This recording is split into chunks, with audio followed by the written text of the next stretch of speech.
Olá, amigo internauta, que esteja bem. Muitas vezes nós passamos por processos difíceis em nossas vidas.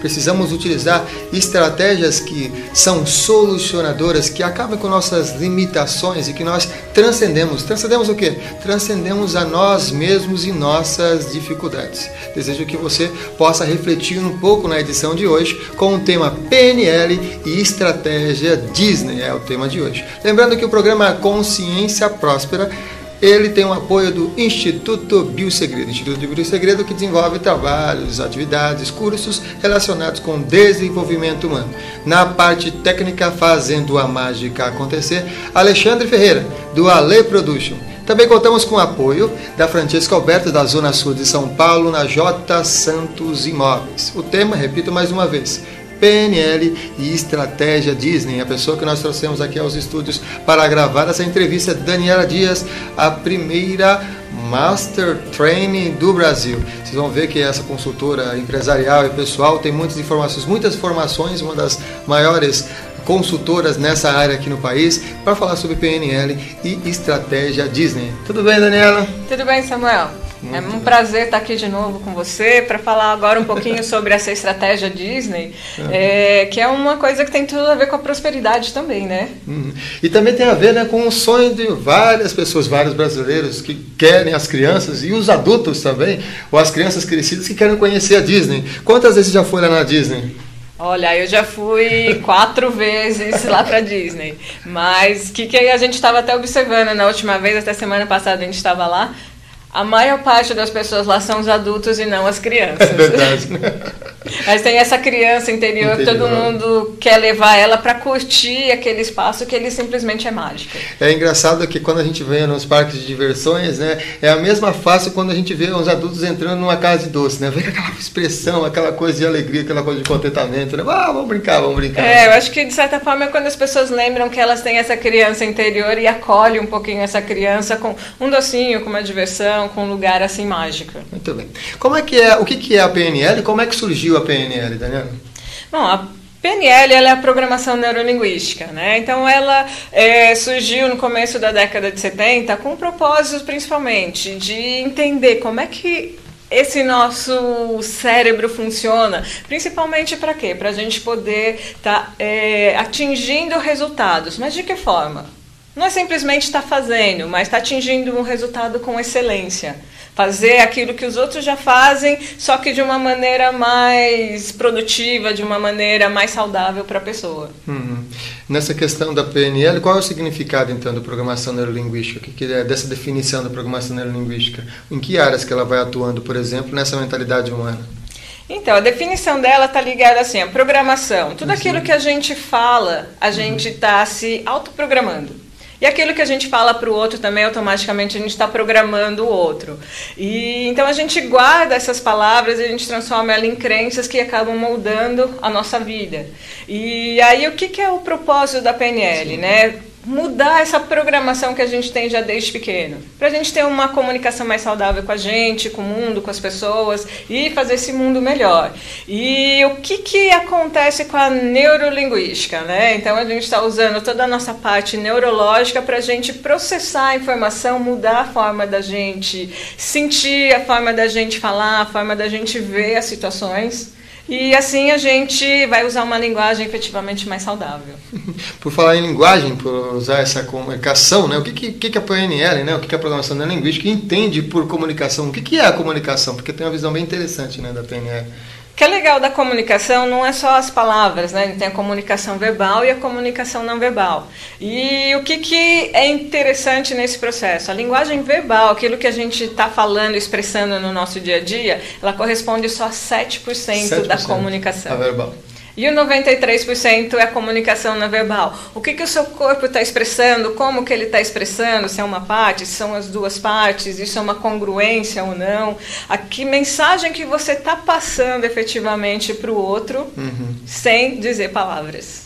Quer dizer que a pessoa que está acompanhando a gente está observando o que nós estamos falando e está observando também se nós estamos fazendo algum tipo de careta, alguns gestos, isso também está comunicando a informação, né? Tá, e nisso a gente vai ter efetivamente esses gestos que a gente faz na comunicação, que estão de acordo com o nosso pensamento. E também vai estar olhando, por exemplo, tem movimento ocular, a gente olha para um lado, olha para o outro, isso também já diz muita coisa. A gente tem essas expressões faciais, as expressões corporais que também estão falando muito dentro dessa comunicação. Então aí a mensagem, ela vai passar uma mensagem congruente, aquilo que a pessoa falou, puxa, né, isso daí é verdade, isso daí eu acredito, uma que ela está percebendo assim, olha, é só uma parte que ela pode acreditar, não são as duas partes que o corpo está falando. Entendi. Muitas vezes as pessoas que estudam a programação neurolinguística fazem algumas associações de que a programação neurolinguística é alguma coisa terapêutica, alguma coisa de autoajuda, alguma coisa de uma terapia alterativa, muitas vezes até mística. O que você entende quando surge esse tipo de comentário em relação à programação neurolinguística? Qual é a sua opinião? Isso é correto? Como é que você vê isso? Então, o que é interessante, assim, dentro da área da atuação da PNL, vamos dizer assim, ela não é uma terapia, tá? Ela é uma ferramenta para terapia. Ela não é uma comunicação, ela é uma ferramenta para comunicação. Então, a PNL, na verdade, ela é uma ferramenta que você pode usar em qualquer área do seu conhecimento. Por exemplo, se você é vendedor, você vai poder usar a PNL para vendas. Se você é um terapeuta, você vai usar a PNL para terapia. Se você é um executivo, você vai usar a PNL para liderar as pessoas. Então, ela te dá assim, ferramentas para você sair de onde você está e chegar onde você quer com um resultado assim, muito mais efetivo e muito mais rápido. Então, ela é uma ferramenta, ela não é o processo em si só terapêutico, não é o processo só gerencial, também não é só o processo da aula. Então, ela é ferramenta para você navegar com mais propriedade em tudo aquilo que você está fazendo. Talvez para o nosso amigo internato compreender um pouco mais o contexto de onde surgiu a PNL, é interessante falar com quem são os fundadores, quem são os criadores, o que eles fizeram para trazer essa formatação, esses estudos, essa prática, essa técnica auxiliar. Então, o que é interessante, ela nasceu em Santa Cruz, na NLP University, hoje lá na Califórnia, com o Richard Bandler e o John Grinder. E o que foi esse movimento? Eles pegaram pessoas que faziam muito bem alguma coisa, e aí eles foram descobrir como elas fazem. Como elas faziam para fazer tão bem aquela tarefa assim, que elas tinham um resultado excepcional, diferente de outros vários que faziam a mesma coisa, mas não conseguiam atingir aquele resultado. Então, o que acontece? Eles foram entender como a pessoa estruturava para chegar naquele resultado. E o que é interessante, não era o que ela fazia, mas como ela fazia. Então, a PNL nasceu dessa pergunta: como é que você faz para você dirigir tão bem? Como é que você faz, por exemplo, para você falar tão bem em público? Como você faz para você ser um executivo bem-sucedido? E aí vem pegar assim, como que o cérebro processa e organiza essa informação, que na verdade são as estratégias. Então, que estratégia é essa que cada um usa para ter esse passo a passo para chegar na sua excelência? Muito bem. E falar de estratégia, a gente tem que falar do tema, que é a estratégia Disney. O que é a estratégia Disney que a gente colocou como tema do programa?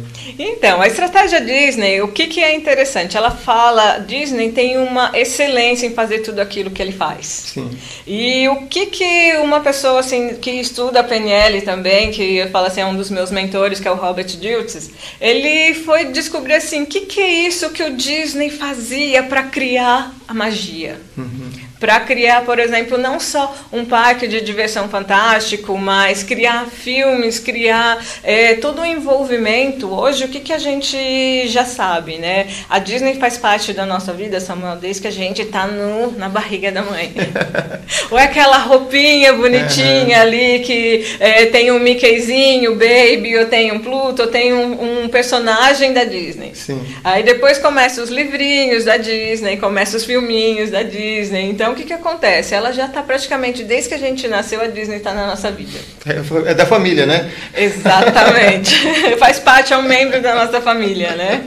Que ótimo. E aí, o que acontece? O Dilts, ele descobriu assim, como é que o Disney fez para criar esse império, ter tantas ideias assim. Aí ele foi descobrir assim, como que funcionava essa criatividade dele.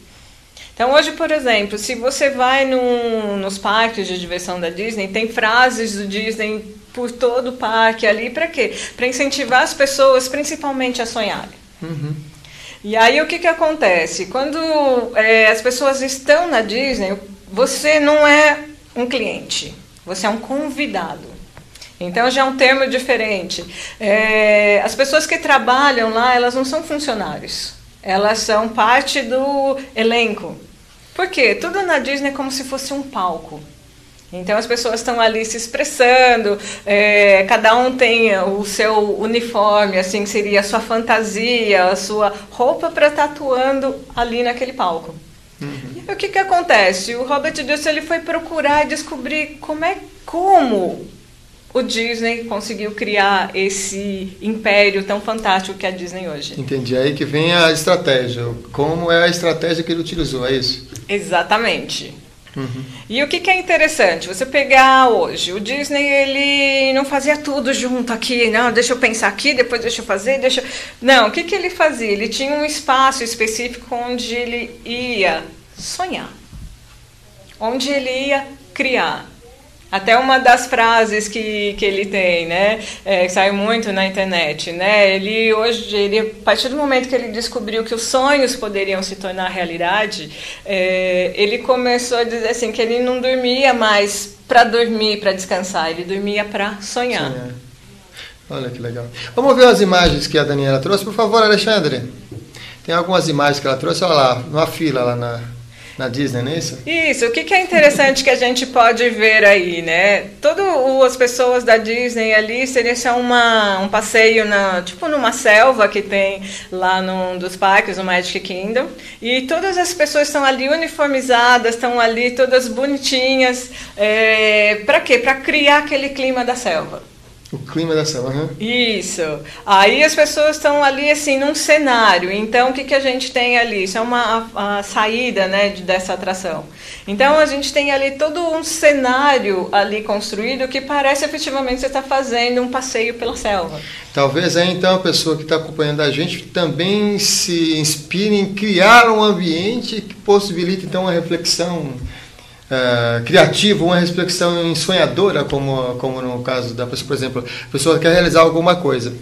Lá na Disney, você está dizendo que ele vai criar um ambiente para criar a possibilidade de sonhar. A pessoa sonhar, tem as frases e tudo mais. Será que para a pessoa, então, também no nosso convívio, não poderia fazer isso na sua casa, fazer com que o ambiente também fique uma coisa mais para sonhar, para a pessoa poder abrir a sua mentalidade para sonhar? Isso, porque o que a gente vê lá? As pessoas entram lá, elas não entram assim, simplesmente Sim. Estou indo, caminhando, que legal, estou passeando aqui na Disney. Não, elas chegam lá assim, nossa, é tanto estímulo. Tá? Só que é um estímulo assim, é tudo preparado, é tudo bonitinho, é tudo arrumado, para quê? Você está entrando no parque 9 horas da manhã, a hora que abre, as pessoas estão entrando ali e elas querem vivenciar, elas querem levar aquilo para casa. Por quê? É tudo arrumadinho, é tudo organizado, é tudo bem preparado, tudo montado para as pessoas se sentirem em casa. Uhum. Essa experiência tira a Disney de sentir esse encantamento. É possível reproduzir essa experiência, mesmo a pessoa não indo à Disney? Esse Sim. encantamento, existe alguma prática de programação neurolinguística que possa reproduzir esse encantamento para ele acessar esse estado inspirador? Principalmente esse estado inspirador, o que é isso? Aquele momento, efetivamente, quando a gente sonha, quando a gente pensa no nosso futuro, a gente quer algo diferente, a gente quer mudar de vida, a gente quer aquela viagem, que a gente quer comprar aquele carro, quer trocar de casa. Então, assim, é esse momento que a gente está sonhando. Uhum. Então, o que acontece? Muitas vezes chegam as pessoas assim, puxa, olha, não, isso não vai dar certo, Samuel, não precisa sonhar tanto assim, não, porque não vai, isso não é para você.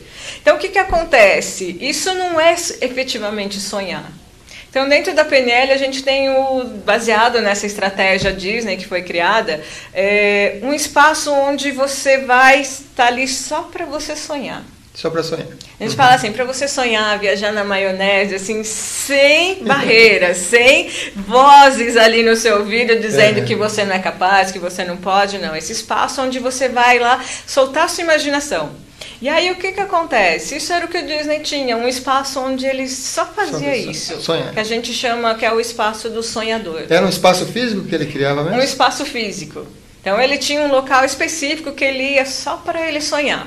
Então você pode criar esse espaço na sua casa, pode ser, por exemplo, até mesmo na sua cama, onde você está lá ou de manhã ou de noite, lá pensando aquilo que você quer, aquilo que você sonha para a sua vida. Você pode já um lugar que a gente dorme, né, que vai sonhar, né? Uhum.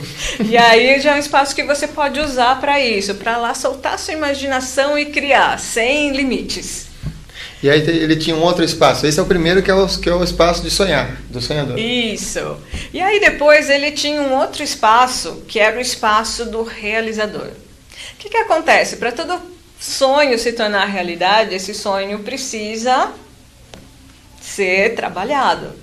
Tem até uma frase dele que ele fala, né? Quando você tem uma ideia ou quando você tem um sonho, para você pegar esse seu sonho e você, assim, de uma forma assim, bem insistindo efetivamente para você fazer e você não descansar enquanto ela não estiver pronta, concluída, realizada.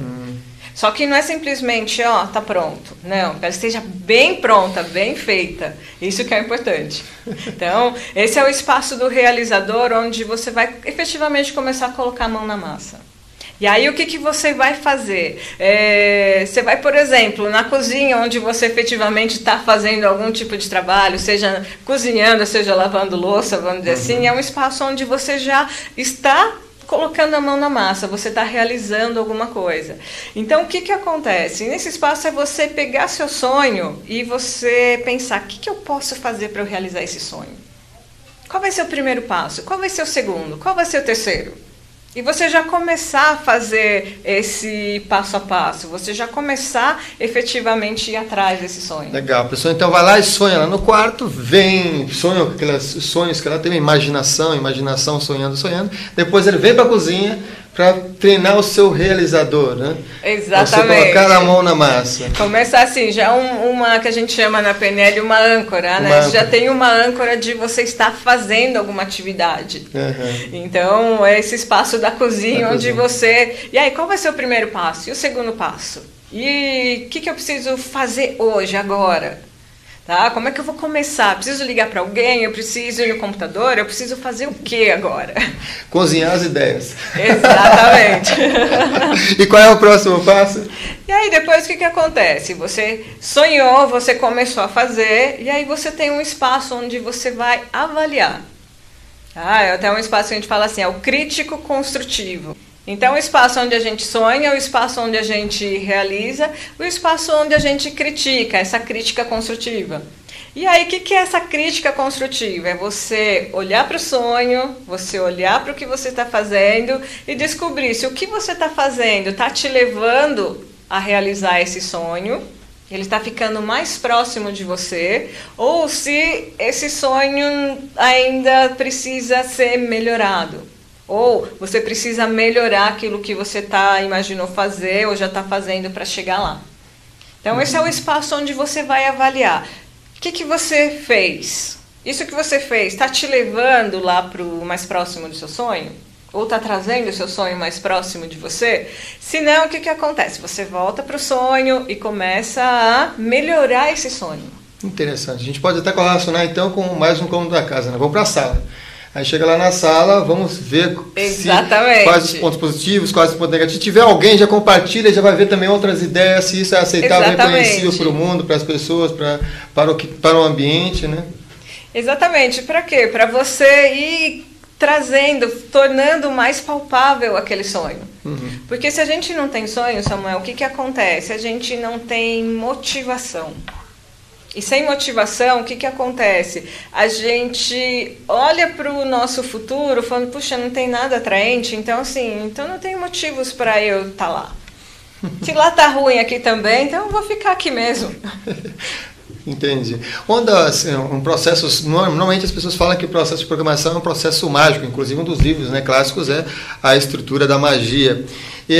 Quando as coisas, existem processos ou existem consultorias em que as coisas não fluem, o processo não flui, não funciona, e se sim, quais são os motivos de, por exemplo, se não funciona? O que pode ter acontecido ali? O que a gente mais tem observado hoje em dia, Sim. Samuel, com os processos não funcionando, está ligado com uma coisa bem específica, comunicação. Comunicação. Seja uma comunicação, vamos dizer assim, entre você e o outro, você e sua equipe, você e seus familiares, você com você mesmo. Tá? Então, assim, tem esse pequeno problema na comunicação onde as peças não estão se encaixando. Um está falando uma coisa, o outro acha que foi diferente. E aí o que acontece? Acaba tendo esse problema de não chegar nos objetivos, porque você acaba se desviando pelo caminho. Desvia o foco, porque você pensou uma coisa, o outro falou outra, aí você foi pensar naquilo e você esqueceu do seu. Um dos pressupostos da programação linguística é um mapa não é território. Como é que o nosso amigo internato pode identificar esse pressuposto na sua vida cotidiana? Principalmente, assim, saber que aquilo que é verdade para você pode não ser verdade para o outro. E aquilo também que é verdade para o outro pode não ser verdade para você. Mas o que é o principal aí? Respeitar que você tenha a sua opinião e que o outro tenha a dele. Porque senão fica uma briga assim, o que eu penso é melhor do que você pensa. E o que você pensa tem que ser melhor do que eu penso.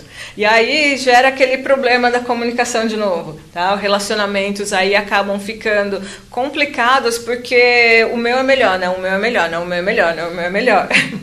Então se discute o quê? Algo que não é o objetivo, algo que não é a essência.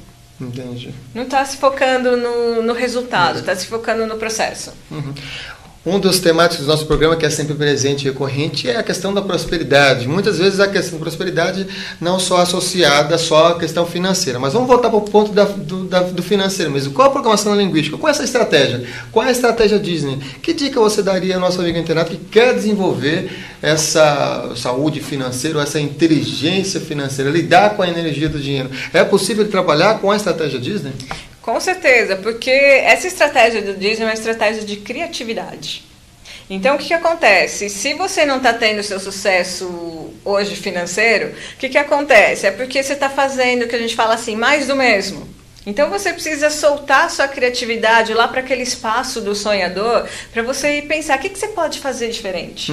Que pessoas que você conhece que estão fazendo coisas diferentes? Onde você pode encontrar recursos? Muitas vezes você está se conhecendo mais para saber que crenças limitantes do sucesso você tem, para você poder criar, começar a criar e dar vida para essa sua criação, que é a sua prosperidade. E o que acontece? As pessoas ficam muito fechadas hoje no seu mundo, ali só pensando, ó vida, ó céus, ó azar. A grama do vizinho está bonita e a sua não está cuidada. Então assim, usa sua criatividade. Como é que você vai cuidar da sua grama para ela ficar verdinha, efetivamente, trazer, quando você fala os dólares das verdinhas. As verdinhas. Você pode já associar isso com a sua grama, ó. Tá faltando verdinhas na sua grama, né? Uhum. E aí o que acontece? Depois você vai lá para o realizador. O que você pode fazer para você chegar lá naquele seu sonho? O que você pode fazer diferente? Entendi. Meu primo, até um primo, ele mora na periferia de São Paulo. E ele contou uma história que você falando das verdinhas, eu lembrei dessa história real dele, né? Ele engravidou muito jovem.